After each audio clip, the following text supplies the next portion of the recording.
Welcome to the Green Room. I'm your host, Jeff Verger, and the conductor of our Symphony of the Kootenays. Today we have three very special guests who are a crucial part of our wind section team. Before we begin, we'd like to reiterate our thanks to the BC Arts Council, Columbia Basin Trust, and all of our supporters for their ongoing support of the Symphony. After this live premiere tonight, April 10th, at roughly 8:25 Mountain and 7:25 Pacific, come over and join us on Zoom for an interactive chat with our guests. Check the link in the description below or over in the comments section to be a part of this opportunity. We have a fantastic presentation jam-packed with stories and music with our guests, Jonathan Gresl, our principal bassoonist and librarian. Hi, Jeff. Nice to see you. Hello, everyone. Aura Pon, our principal oboist. Welcome, Aura. How are you doing? Hi, Jeff. I'm fantastic. And Barb Hume, our principal clarinetist. Thanks so much, Jeff. Thanks for having us here. Just wondering how you've all been doing. We had a wonderful performance last February. Now it's over a year ago now. And just wanting to see what each of you have been up to in the intervening year, as well as what your last live performance was before all the lockdowns started to take effect. Aura, how's that been for you? It's been a really interesting year. I guess many will say that. A year of new things that I haven't really done before. But just thinking back to when the lockdown started in Calgary, it was March 12th, I believe. I had just finished a rehearsal with the Calgary Philharmonic Orchestra for one of those movies live in concert, Harry Potter, the second movie. And we play the score along to the movie, and there's usually a live audience. So we had just finished our dress rehearsal. I went home. Actually, it was on the radio. They were talking about it, and I went home and got an email saying our concerts, the next 3 concerts, were canceled due to the lockdown. And we all had to back to the hall to get our stuff and go home. So that was a big blow right away. Yeah, that would have been extremely disappointing, I'm sure.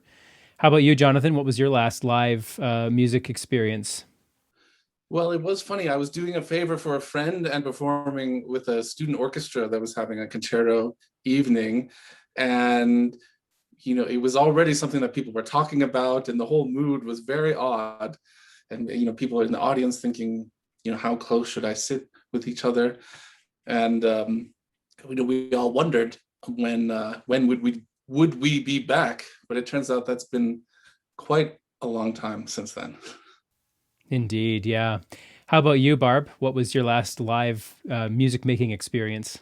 Well, I think it was actually with the Symphony of the Kootenays, and then after I was supposed to play a swing band concert, and that just at the last minute got canceled as well. So I've been working from home myself, and actually enjoying that work-life balance a little bit.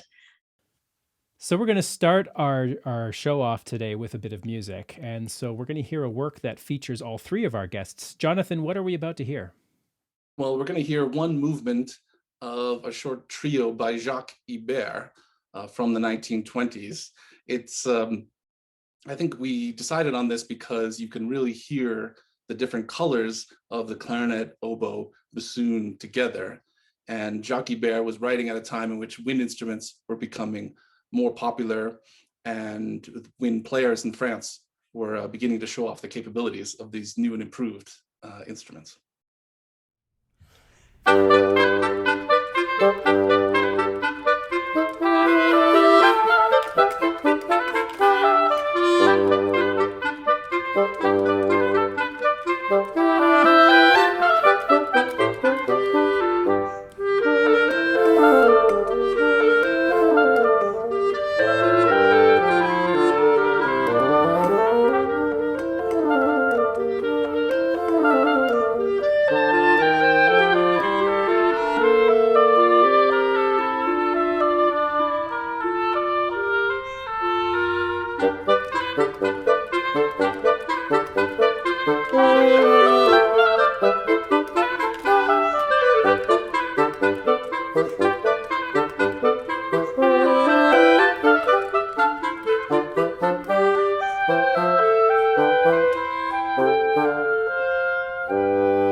So, Aura, you've been doing lots of work online, and of course, working with computers and that sort of thing. Is this sort of new territory for you, or are you quite experienced with this type of projects?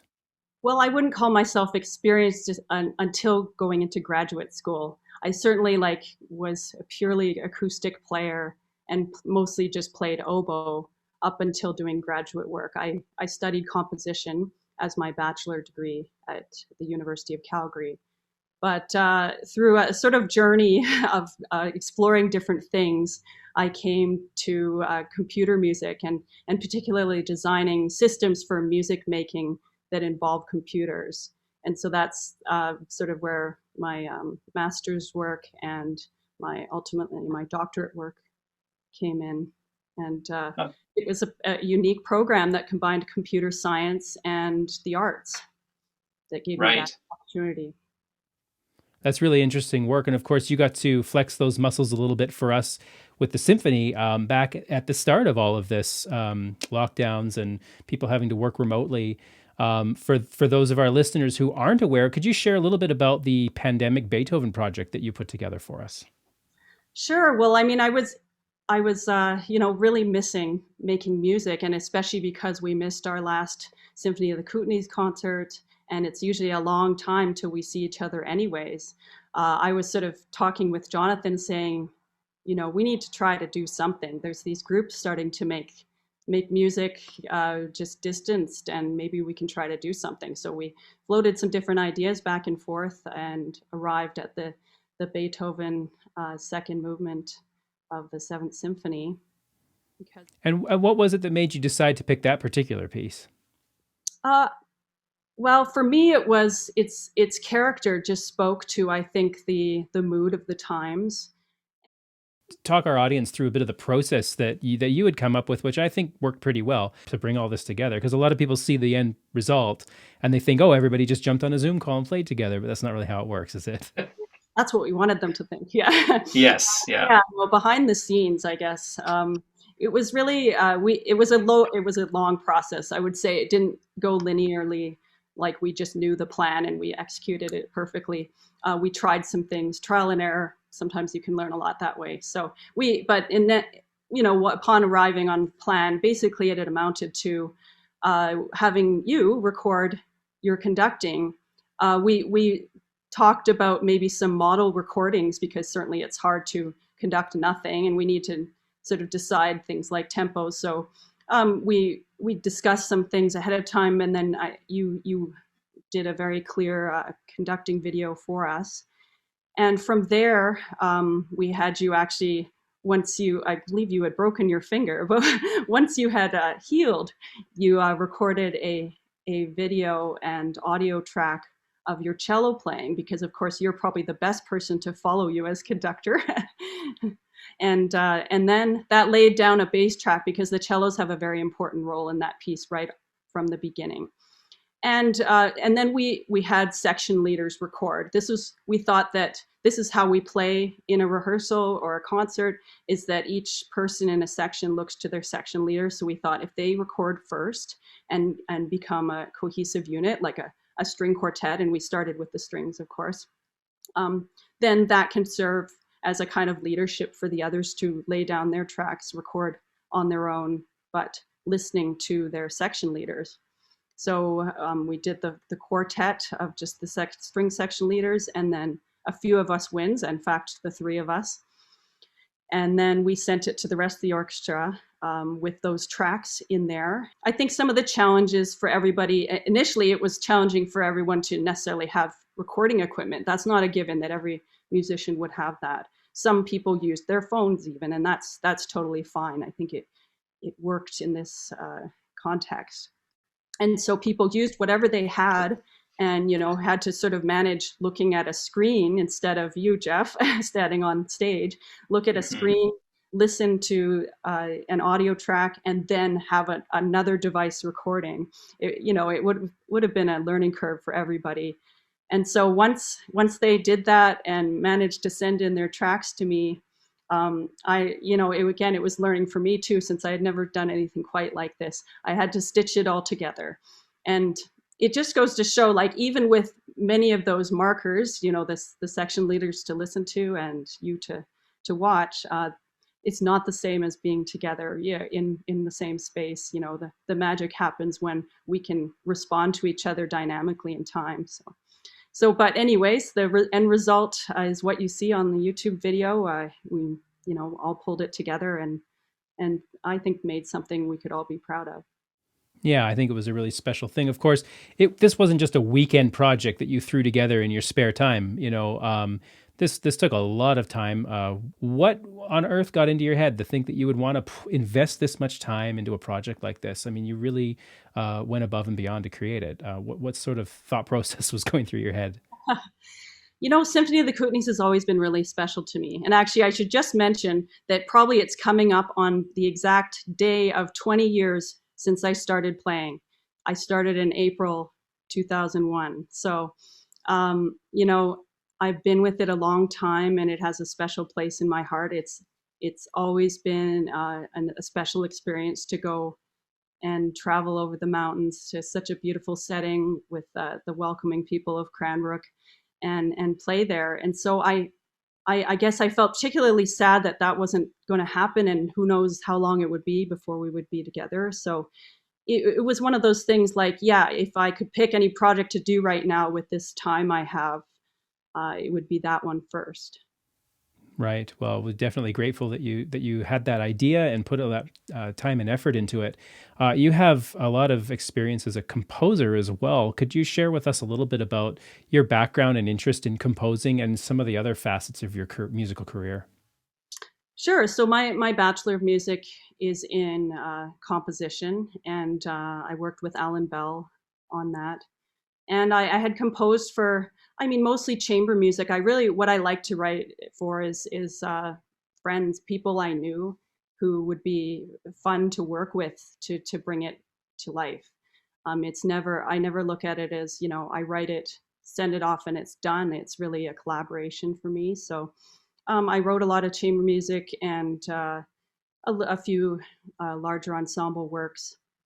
And then I guess there was the new dimension of using computers in that process, not just for, not so much for the creative side, but as an instrument in itself, or one that can enhance my oboe or another instrument. But particularly, I listened to a lot of computer music. Not all of it was my taste, for sure. What I liked was still the live performative aspect of it, because truly I'm a performer, oboist at heart. I didn't want to lose that. I don't want to just hit spacebar and a lot of computer music happens. I wanted to make it still with, sweat and tears and those sorts of things. So on a stage. So yeah, I augmented my oboe playing with some what they call live electronics, basically things that respond to something I'm doing. I also wrote other pieces for other instruments, some that even involve brainwaves controlling some aspect of the processing of their sound, and other things. A large ensemble work I did for a flute choir that involved water sounds, but basically their muscle tension controlled these water sounds. So wow. I was having fun experimenting. It's like, the proverbial sandbox, I guess, of sound. You can play with anything. Computers, can do anything. And what I wanted to explore, well, how can you control that? What are different ways you can bring the body back in, the musician back in to computer music making? Well, you have a short work that you've prepared for us today that is a piece that you wrote. Could you just tell us a little bit about that before we listen? Sure. It's called Release, for solo oboe and live electronics. It developed into a live electronics piece a little bit later, but during my graduate work. And basically, it's using a system I called the Robo, or R-oboe, robotic oboe short. And I used basically a motion capture system with an antenna on my bell. And the way that I move in this particular piece alters some of the artificial reverberation that happens on my sound. So you'll hear in this piece many changes that, of course, you can't change the acoustics of the space you're in. So this piece is only possible with the help of a computer. So that's what I like to do, is only use the computer if it kind of enhances or enables me to do something I couldn't otherwise do on my oboe. So you'll just hear it changing, and that's with the way I programmed it to read my motions of my bell.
That was beautiful. Thank you, Aura. Welcome back, Barb. So I think it would be really fascinating for myself, as well as our audience, to learn a little bit more about your musical background and your experience with music that led you to be playing with the Symphony of the Kootenays. Well, like many wind players in Canada anyway, I started in junior high school. My father played the C melody saxophone, and I think that's what prompted my sister to take up music in junior high school. So I remember one summer she brought home a clarinet, and I was so excited. I practiced it all summer, and the two of us showed up when it was my turn to come into grade 7, and the school music teacher at that time said, well, we're going to give you a violin to play. And the look of horror on my face, my sister said, you can't make her play violin. She's been practicing clarinet all summer. So anyway, I was allowed to take the clarinet because of that, I guess. And through private lessons that started in about grade 9, I think I got a new clarinet around that time as well, and entered into high school. Very lucky in high school, I was part of a marching band where we got to go to Europe twice, both in grade 10 and grade 12. So my early life was filled with lots of music for sure. And that led me to take music in university. Went through a Bachelor of Music in Clarinet Performance and played with many different groups there. And also took a couple of summer different classes. Went off to Salzburg, Austria for a summer, which was really fun.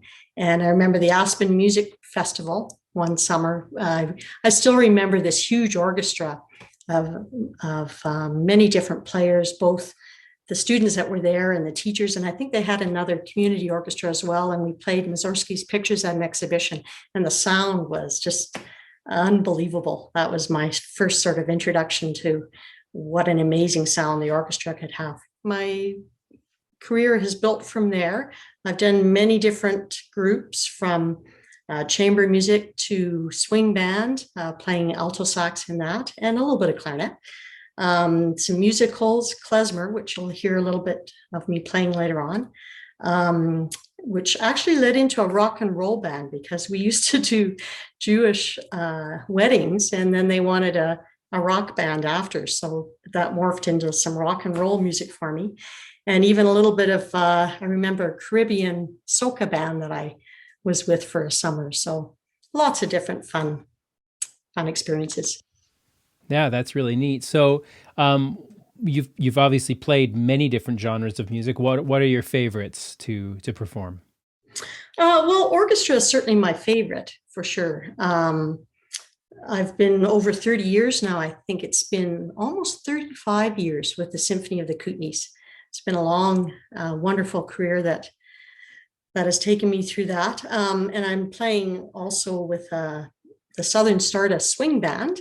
We're doing a number of virtual band recordings as well. So I've learned how to do audio and video editing for part of that as well. Yeah, that's, of course, a very important skill to have, and something that we're all learning about right now. Has that been something you've been having to do more of in this past year? Yeah, well, you've had to find ways to try and perform. And we wanted to keep, for our swing band, wanted to keep that group going. How do you find, though, playing mostly your main interest is classical music. That's where you like to spend a lot of your time. But of course, playing these other genres, and of course, learning, like as you're just saying, continuing to learn new genres. How do you find that impacts your classical playing? Do you find it helps broaden your perspectives? What's that like? Oh, sure, absolutely. Broadens perspectives musically as far as the repertoire, and also actually just in performing on clarinet, for example, playing alto saxophone. We have such a rigid embouchure on our clarinet. It's helped me sort of relax my embouchure, so that if we have different jazzy licks that come up in orchestra, that's allowed me to perform in that way as well.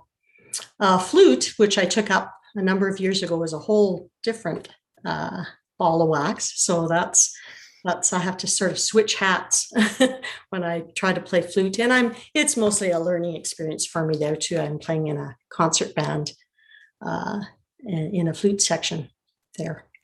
Indeed, that's really interesting. So you've prepared 2 solo works, and of course, I got a kick out of seeing these videos, and it was neat to see that you've been having fun working with your video and audio. So just want to tell our audience what these 2 selections are? Sure. The first one is originally written for 2 oboes and English horn. It's titled Variations on La Ci-darem la mano from Mozart's Don Giovanni. And it was written by Beethoven actually Ludwig van Beethoven in 1795. So he held Mozart, of course, in great regard, and was strongly inspired by him, and wrote many pieces after Mozart's music. So this is quite interesting. It's an arrangement by an American who's done a lot of wind instrument arranging, Lyle Merriman. Very neat. And then the second one is a short work that's quite a lot different, isn't it? Yes, it's called Freilacher Bulgar. It's a 3rd movement from a work titled Klezmer Triptych for clarinet quartet. It's actually written for 3 clarinets, soprano clarinets and bass clarinet, but I played them all on just my soprano clarinet.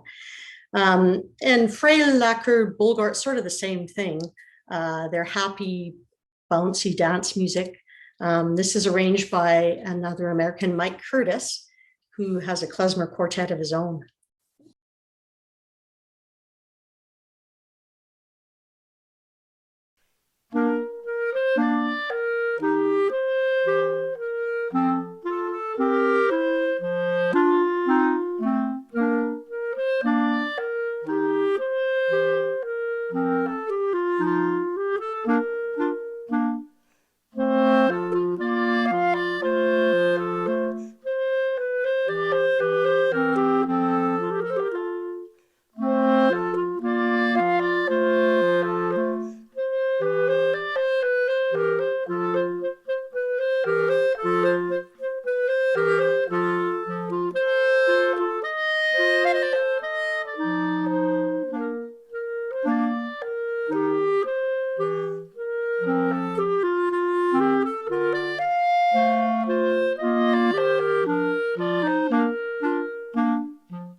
All right, and now we have Jonathan Gresl, who is our principal bassoon player. Welcome back, Jonathan.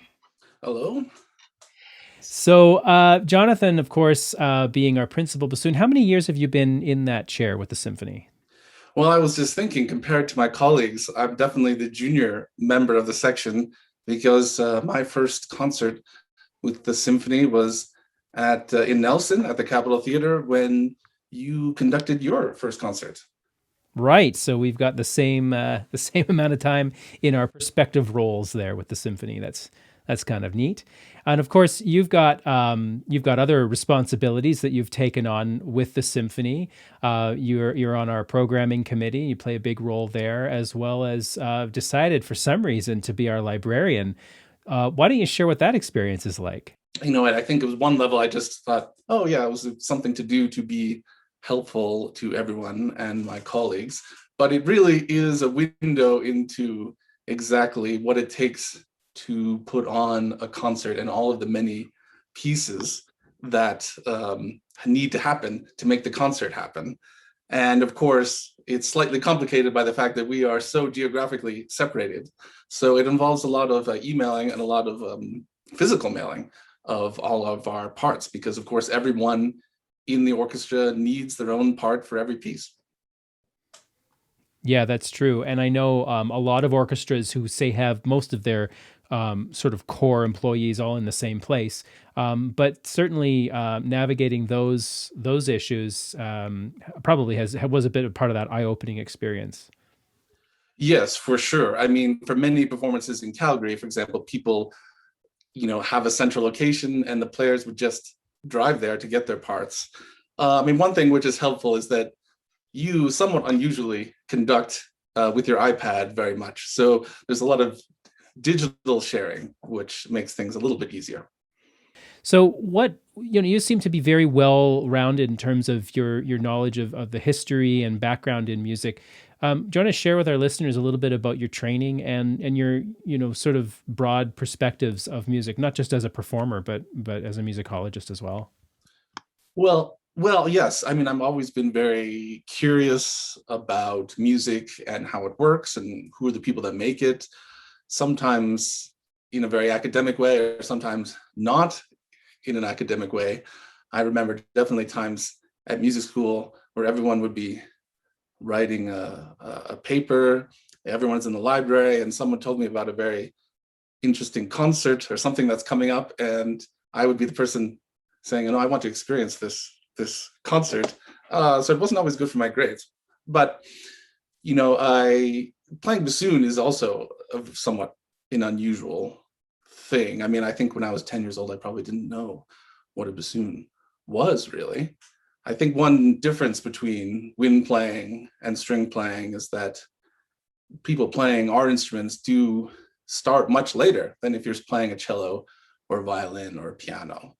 I mean, I grew up in a small town in Vermont and was lucky enough to have a band program. You could start in 5th grade, and I picked the saxophone. And so I did that for several years before picking up the bassoon. As wind players, we often have stereotypes about all the different instruments and who plays them. Yet there is often a bit of chance involving how do people get their instruments. And there certainly was in my case. I picked the saxophone because I didn't want to pick the clarinet because my brother had picked the clarinet before, and I definitely wasn't going to do that. I was taking some lessons, and I was getting very, into it in junior high. And the person I was taking lessons from was the high school band director, and she had an ulterior motive, but the band had an old bassoon in the closet, and she wanted someone to play it. And she says, "Oh, you should just take this home over the summer, and I think that you'll be into it." So, I mean, it took a little while, but the plan did work. We're very grateful that music teacher had that foresight. Of course, you love performing, and you love exploring the different musics that you do. You also have a really great, I've been enjoying listening to it, your new podcast that you've started. Just tell our listeners a little bit about that podcast. Well, yes, certainly. I definitely had some time on my hands, and I thought I'm probably not going to read War and Peace. So I'll try something else. But it also is connected to my own personal curiosity. Often when I'm playing chamber music, I'm introducing pieces to the audience, and so I want to know of the background of pieces. And so it's a sort of a way to share some of my own interests. And hopefully the idea is that it connects, it's at the intersection of my personal interest and perhaps the audience's interest. It's called Culture Monster. There's sort of two bits to it. Some I tell stories about composers or other things. It started around Beethoven's birthday back in December, so I told several stories about Beethoven. I mean, for a while, he wasn't sure how old he was. I mean, there's lots of funny stories. And the other bit is conversations with interesting musicians and hopefully some other people soon. And a lot of it has been about conducting. I know that to our audience, and I think you'll agree that conducting seems a very strange thing. Someone who's very involved in the performance, but not making any sound. And so, the first thought I had for the podcast was this question of, and I mean, I think you would give an interesting answer to this. Performance is about to begin. We've heard the tuning note, the conductor's walking on stage, you've walked on stage, and something is about to happen. You are going to raise the baton. And what is that moment like? What is going through your mind at that moment? So I'm hoping to illuminate how we do what we do. That's really interesting. And I think that's what really connects an audience to a performance. Do you want to share with our audience where they can find that podcast, Jonathan? Yes. Well, if you have a podcast app like Spotify or Apple Podcast or Google or Stitcher, any of those things, you can find it there by looking under Culture Monster or my name, Jonathan Gresl, or you can listen to it directly at culturemonster.ca. Wonderful. And we'll add a link to that in the description of this video below as well for our listeners so they can easily click and access that. We'd love to get some people over there to listen to your podcast as well. Speaking of listening, we're going to hear a piece with two movements that you played with Aura for your musical contribution today. Do you want to tell our audience what they're about to hear?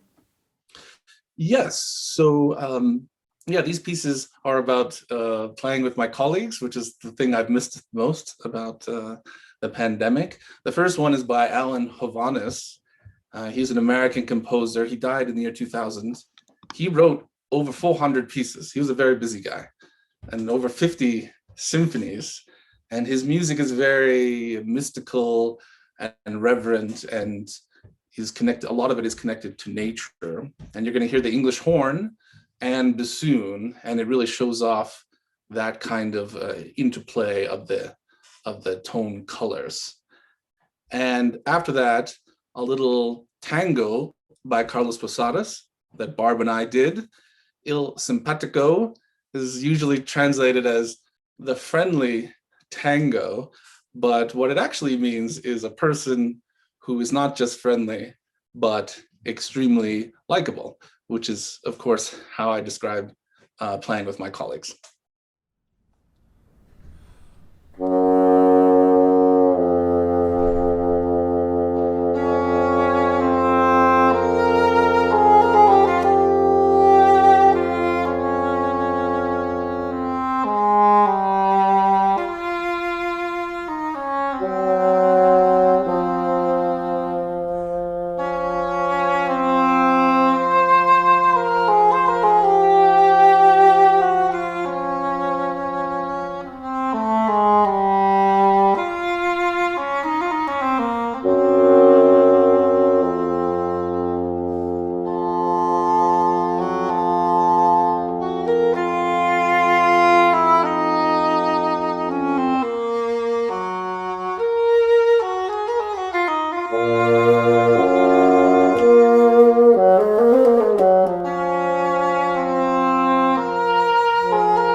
That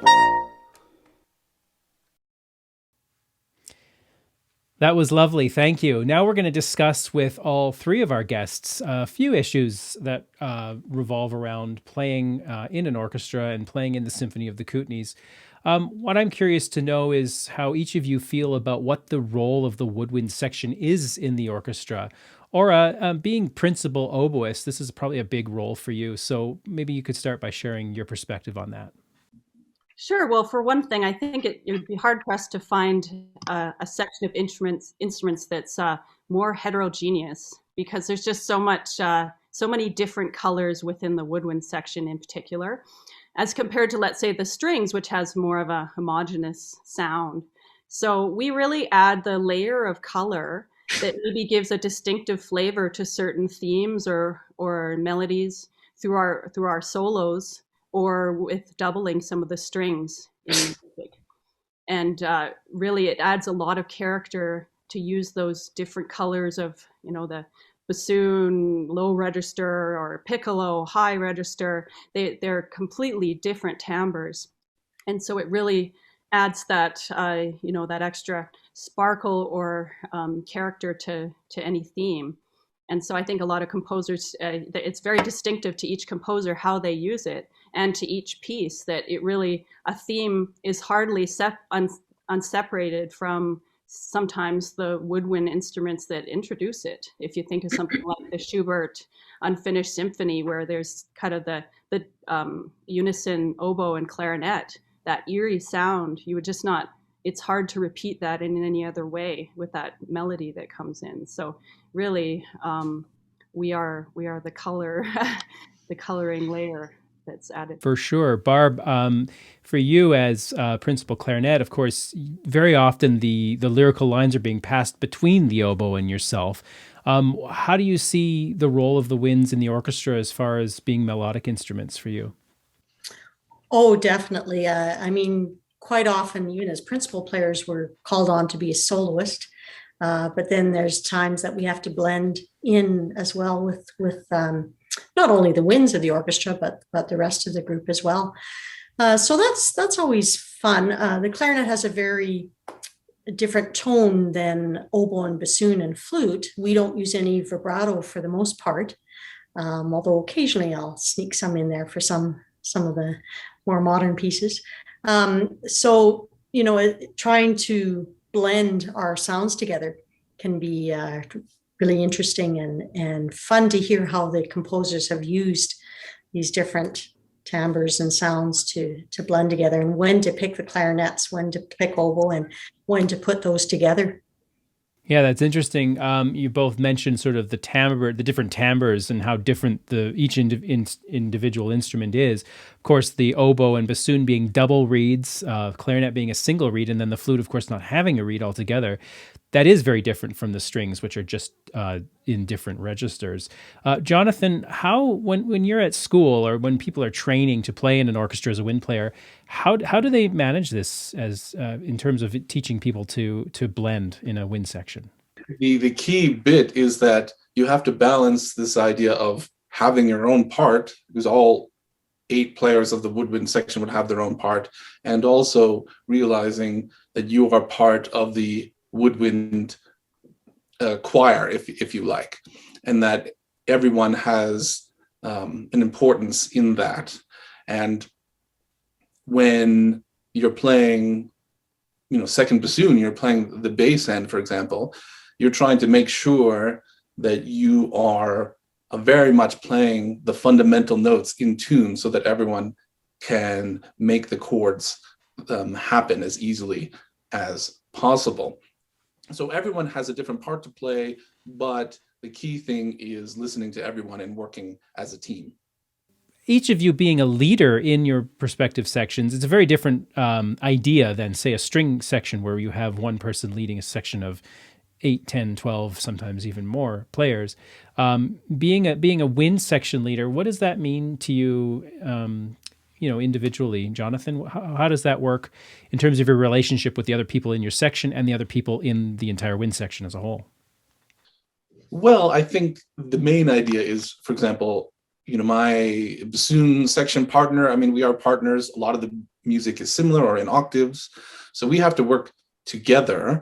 And, sometimes, the decisions have to be made about, are we going to play this short, or, how loud are we going to be? And, I would take the lead on some of those, but also it's a matter of trusting in your colleagues. And so I know that, when I'm practicing, that, Aura and Barb, when there are clarinet parts, when there are oboe parts, they're going to know those parts, and I'll know how to fit into them. And I think one advantage of our section, which has been very stable for a long time, is that we can trust in everyone else because we've seen and heard everyone for a long period of time. Right. And Barb, how does that work for you? Leading another person or two, depending on how many clarinets are in the section, versus communicating with people beside you, in front of you, all around you. How does that work for you? Well, I think you touched on the key element there, which is communication between all of us. And we've been so blessed, really, with the section that we have in the Symphony of the Kootenays, including the flute section, which there's no one from Calgary there. But the three of us will often communicate even beforehand, before the weekend of the orchestra. We'll get together and work out some of the tuning and phrasing and breathing, articulation, all of those things that you want to try and match together. So really communication. What for you, Aura, makes the SOTK unique compared to some of the other orchestras you have played with in the cities? I think it's very different in the sense that we're probably all there because we really want to be. It's not about a paycheck or anything, but it's because we really love it. Certainly for myself, that's what I would say for me. It's just pure enjoyment. And so it's more about getting together with a bunch of friends and just doing something fun, making, beautiful moments together. And so I think taking that extra time, it's all part of that fun. How good can we make it in one weekend? It's only a weekend out of our lives, and we get to do it in a beautiful setting. And the audience is really appreciative, and so it's worthwhile to take those extra moments. And it's just fun to see people we haven't seen in a little while and get together and do this. And everyone's pretty happy. I've played in many different ensembles. This is a pretty happy ensemble. And when I bring in sometimes someone to sub in, they always comment on that. Interestingly, that these orchestras that you wouldn't think, maybe, that you're driving for 4 hours or various other things that might make it not as fun, you would think, but actually everyone's enjoying themselves. I think that makes the difference. That is a huge part of what makes our orchestra so special. I agree. How about for you, Jonathan? Like in terms of the symphony and how we run things and how just sort of the culture of the orchestra in comparison to maybe some of the larger orchestras that you've played with? Well, I think Aura did hit a big point with this sort of collegial environment. I was immediately welcomed in, and it was very obvious. Everyone was very happy to be there. And sometimes these things just connect to the practical problems we have. And when you start the very first rehearsal, we are already, tick-tock under the gun. And, our wind section, that means that you as conductor do not have time to deal with or answer every question. So sometimes we have to solve our own problems, which is not always the case in different environments. Yeah, that's right. And certainly when I started as conductor, I looked at our rehearsal schedule and I looked at sort of how I'm used to seeing things done and taking time in rehearsals to nitpick through little details. And I think that's something I've really enjoyed being able to do is rely on people like the three of you and all of our section leaders to know at least as much as I do about your instrument and hopefully lots more, and be able to solve a lot of those problems. And it has made, being able to have that trust and reliability has made my job far easier. How about for you, Barb? Just in terms of maybe compared to the other orchestras you've played with in university and elsewhere in the big cities, or even other groups that you work with, how would you say Symphony of the Kootenays stands out? Well, like Aura and Jonathan have said, it feels like a family when we come to play together in Cranbrook. And although Cranbrook is the city that we meet in and practice in for the most part, we also get the opportunity to travel around to other parts of the Kootenays, so including Nelson and Trail, Invermere, and other places that we've played in as well. And we meet a lot of our audience as well. Many of them are billeting us, so we'll get to know them. So that's been another positive, that I've met a lot of friends that way throughout the Kootenays. So I would say it's a very welcoming, encouraging atmosphere at Symphony of the Kootenays. We take it seriously, but we also have a lot of fun. Yeah, that's great. I couldn't say it any better myself. That's wonderful. Well, it looks like you guys had a lot of fun putting our musical selections together today. Aura, do you want to tell us what we're about to hear? This is an interesting one. And of course, I got to be a little bit involved with my family with this one as well. Sure. So this next piece is called Goldilocks, Young Offender by Euphrosyne Kiefer. I hope I didn't butcher that too bad, but this one is for oboe and bassoon. And there's a bit, I think it's the typical storyline, of Goldilocks, told with the oboe being kind of like a Goldilocks figure and the bassoon being kind of the bears. And there's some dialogue, but there's not any instructions about how that dialogue would be communicated to the audience. We're playing, of course, so we can't speak. So I thought I asked Jeff, and he was right on board. It was lovely to maybe involve his children with some of the scenes. And so hopefully we can tell this story, this new take on this story. This piece was written in 2000, and Kiefer was born in 1919 and passed away in 2003. And she's actually originally from England, but spent most of her life in Canada. So it's nice to kind of get a Canadian piece on the program.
Well, that was a lot of fun. And now to finish up our musical selections for the day, we're going to hear the second, third, and fifth movements of the Ibert piece that we started our show with. The second movement's an andantino, followed by an allegro assai, and the fifth movement is an allegro quasi martial.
What a wonderful assortment of music, and again, a big thanks to our guests.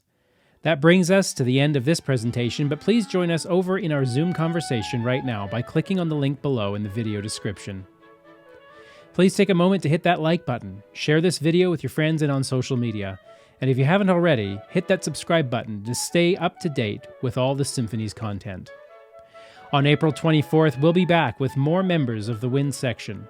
Catherine McKinnon, Ruth Langevin, and Ruth Sawatsky will be here to talk about the impact of having a symphony in our community and share their music with us. Again, that's April 24th at 7:30 Mountain and 6:30 Pacific. See you then.